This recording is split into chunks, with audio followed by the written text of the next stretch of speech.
completar a nossa introdução à administração financeira, nós vamos falar como é organizado o ensino de administração financeira. Então, a gente trabalha nesta primeira disciplina chamada Planejamento e Controle Financeiro. A gente trabalha a questão da análise financeira, econômico-financeira de empresas, do planejamento e do controle financeiro. Na segunda disciplina, a gente trabalha em cima das decisões. E essas decisões são divididas em três grandes áreas, por uma questão didática, mais fácil de explicar. A gente, no começo dessa unidade, a gente falou que existem duas áreas de decisão, financiamento e investimento, certo? Só que separa-se investimento e financiamento em decisões de curto e de longo prazo, devido à característica da decisão. Então nós temos que as decisões financeiras de curto prazo são aquelas que serão estudadas, também chamadas de gestão do capital de giro, administração do capital que gira. Então essas decisões de curto prazo, elas produzem reflexo no capital de giro da empresa, ou seja, no ativo que gira ou que circula, ativo circulante, e no passivo que gira ou que circula, passivo circulante. Essa relação, essas decisões estão muito relacionadas às atividades operacionais da empresa.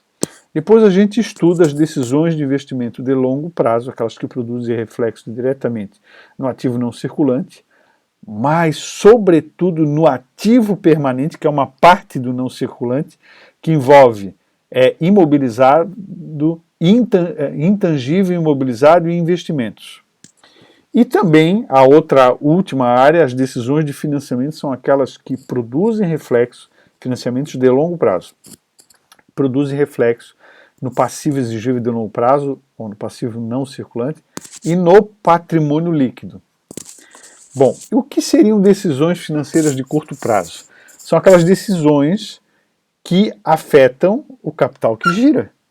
Então, se eu lembrar as contas que estão no ativo circulante e no passivo circulante, eu mais ou menos entendo que tipo de decisão afeta diretamente essas contas. Então, por exemplo, contratar empregados afeta direto os salários a pagar. Afeta o ciclo operacional, que é aquele movimento do dinheiro que circula, do disponível para estoque, que vira cliente, que volta para o disponível, que vai estoque, cliente, disponível. Esse ciclo de operações. E que em função desse ciclo de operações nascem obrigações. Uma delas, salários a pagar. Comprar mercadorias e insumos influencia diretamente a conta estoques. E também nasce, normalmente, uma obrigação fornecedores a pagar. Venda de mercadorias. Vender à vista, vender a prazo, conceder prazo, de quantos dias? De 30 dias, de 40 dias, 50 dias? Que tipo de política de crédito adotaremos? Vamos vender para 60 dias com as pessoas que tiverem que tipo de condição? Só cartão de crédito? Vamos vender com cheque pré-datado, sim ou não? Vamos adotar o Pix? Então, essas decisões têm tudo a ver com o ciclo operacional, afetam o caixa, o disponível, conta clientes ou contas a receber, ou duplicados a receber. Controlar fluxo de caixa, aplicar recurso excedente, resgatar recurso que falta, decisões financeiras de curto prazo. Tomar empréstimo para financiar o capital de giro, que são aqueles empréstimos de curto prazo, que normalmente são muito caros, perfil curto, são empréstimos não muito desejados, né? Decisão financeira de curto prazo. Retardar ou antecipar o pagamento de contas, salários, fornecedores, tributos. Normalmente, quando você antecipa o pagamento de determinadas contas, você tem um desconto. Se você não tem desconto, então paga no prazo normal. Se você posterga, normalmente você tem um acréscimo financeiro. Se você não tem acréscimo financeiro, então postergue o quanto der, né?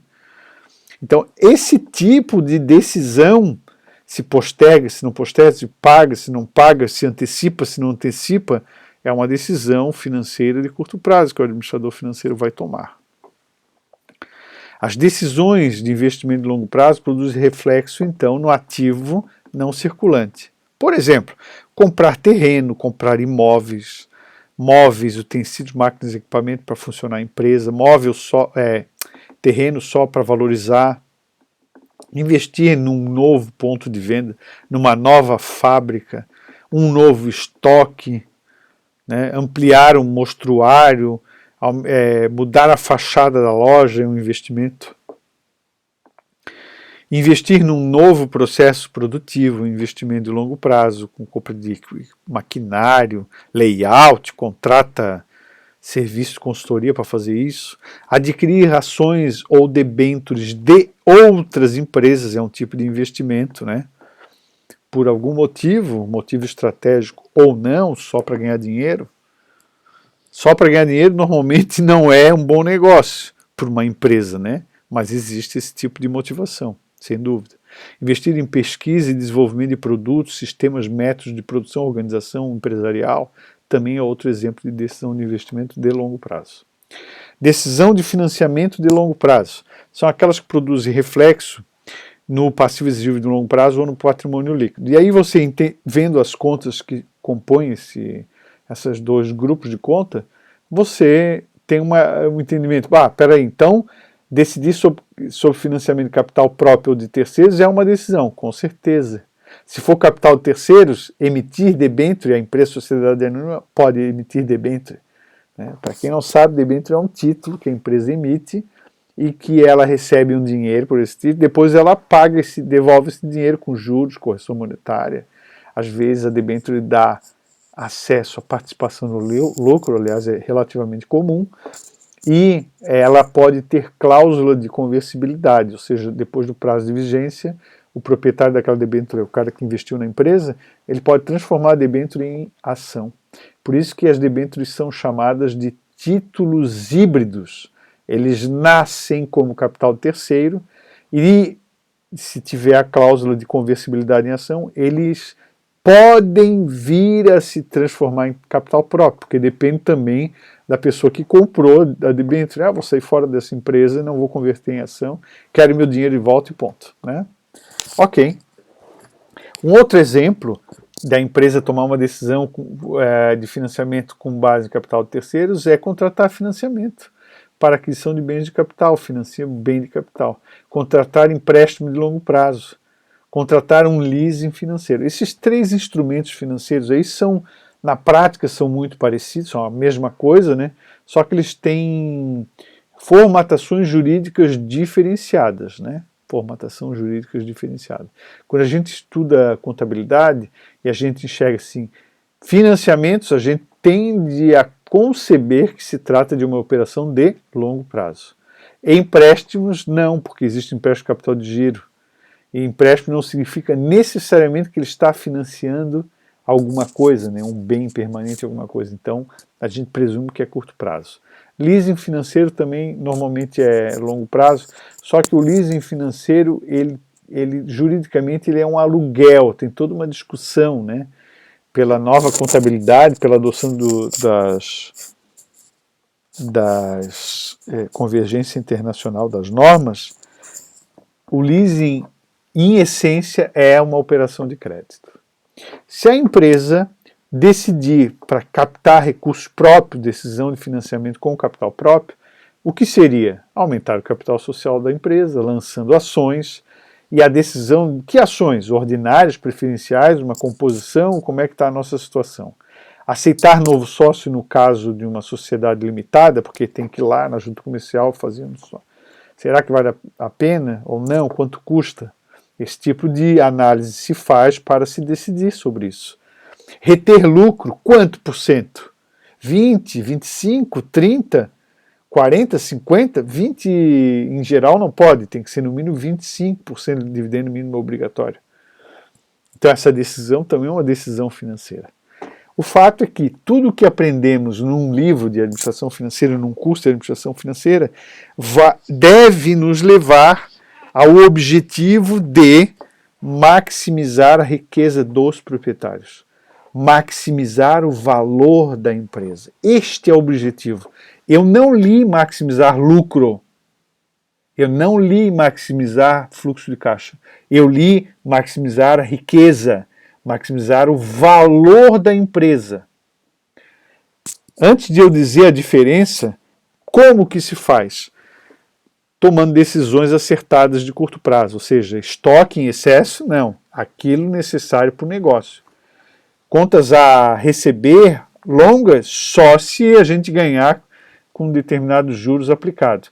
Contas a pagar com desconto, pagamos à vista. Então, esse tipo de análise que se faz. Decisão de investimento de longo prazo. Investir em máquinas, equipamentos, imóveis, desde que a taxa de retorno seja superior ao custo de oportunidade, ao custo de capital da empresa. Também estudamos isso e só vamos tomar essa decisão assim. Decisão de financiamento, aquelas que minimizam o custo de capital e que dão um equilíbrio adequado entre o risco e o risco das fontes de financiamento da empresa. Esse conjunto de decisões dioturnamente sempre tomadas com ciência, como o que nós estudamos, vão conduzir à maximização do valor.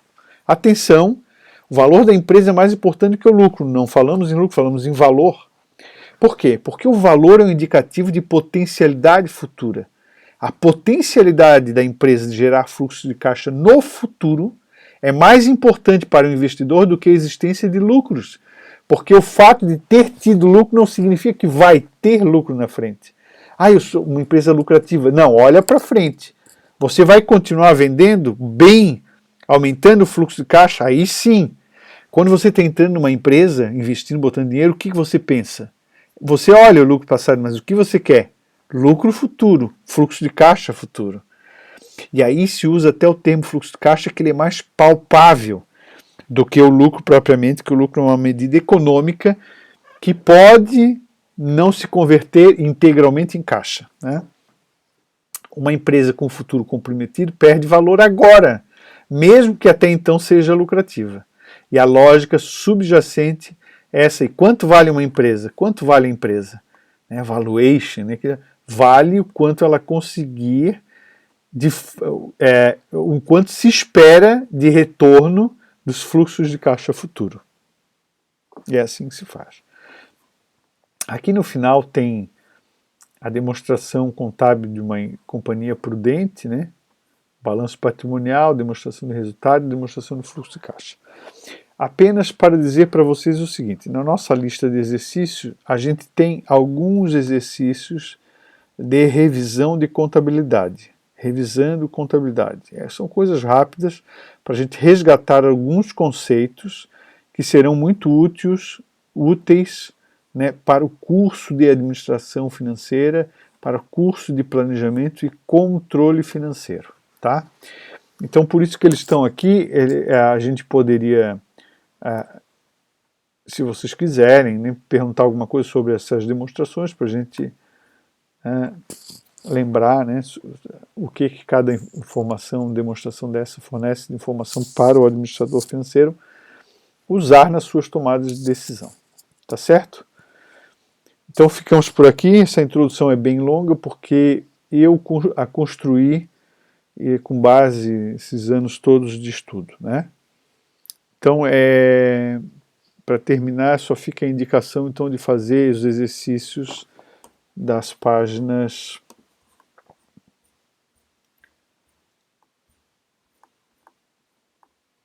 2 a